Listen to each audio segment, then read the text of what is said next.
আশা করি সবাই অনেক অনেক ভালো আছেন। আলহামদুলিল্লাহ আমরাও ভালো আছি। তো নতুন আরেকটি ব্লগে আপনাদের সবাইকে আরও একবার স্বাগত জানাই।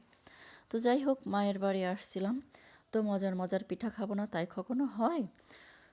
তো যাই হোক, ভিডিওটি প্রথম থেকে শেষ পর্যন্ত দেখতে থাকুন, এনজয় করুন, আশা করছি অনেক অনেক ভালো লাগবে। তো যাই হোক, এখানে চালের গুঁড়ি নিয়ে নিয়েছে, সাথে এখানে চুলার মধ্যে পাতিলে দুধ জাল করে নিচ্ছে। তো আজকে রসের পিঠা তৈরি করবে। তো যাই হোক, ভিডিওটি প্রথম থেকে শেষ পর্যন্ত দেখলে আশা করছি বুঝতে পারবেন। তো এখানে পাটারি গুড়টা নিয়েছে, তো এখন এটা শিল দিয়ে একটু ছোট ছোট করে ভেঙে নিচ্ছে রস করার জন্য আর কি। তো চিতই পিঠাটা যে রসের মধ্যে দেওয়া হবে, তারপরে রসের পিঠা হবে, এই জন্য এটা গুঁড়া গুঁড়া করে নিচ্ছে আগে। তো মা যেভাবেই পিঠা বানাক না কেন অনেক মজা হয় খেতে। তো এক এক দিন এক এক রকমের পিঠা তৈরি করে খাওয়াচ্ছে। তো যাই হোক, এখানে গরম মশলাগুলো নিয়েছে আর সাথে পাটারি গুড় ছোটো করে ভেঙে নিয়েছে। তো পরিমাণ মতো পানি দিয়েছে চুলায়। তো এই পানি দিয়ে হচ্ছে চালের গুঁড়িটা গুলিয়ে নিবে পিঠা তৈরি করার জন্য। আর সামান্য পরিমাণ পানিতে একটু গরম মশলাগুলা আর পাটারি গুড়গুলা দিয়ে নিচ্ছে। তো এগুলা জাল করে হচ্ছে রস তৈরি করা হবে এই জন্য।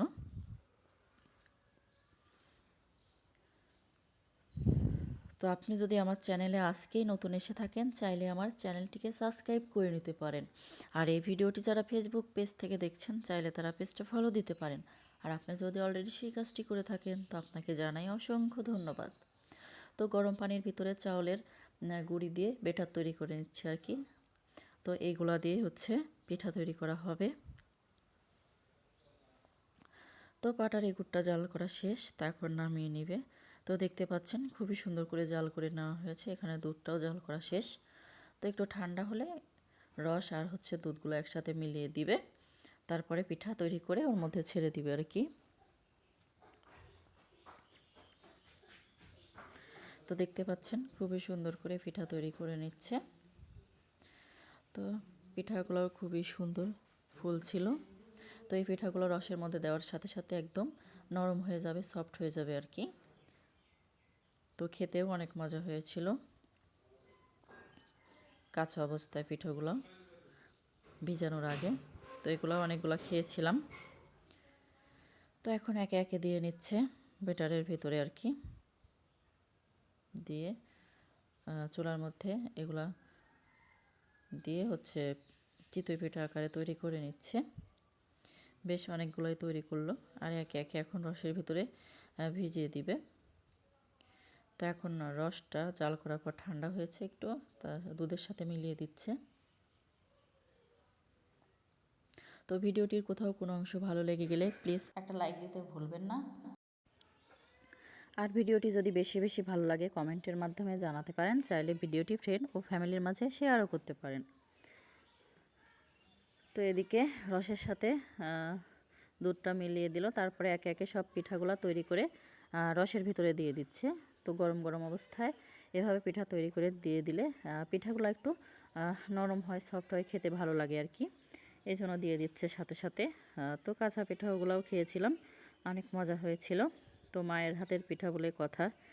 তো শীতের সময় বাড়িতে আসছিলাম, তো মা এক এক দিন এক এক রকমের পিঠা বানিয়ে বানিয়ে খাওয়াচ্ছিল।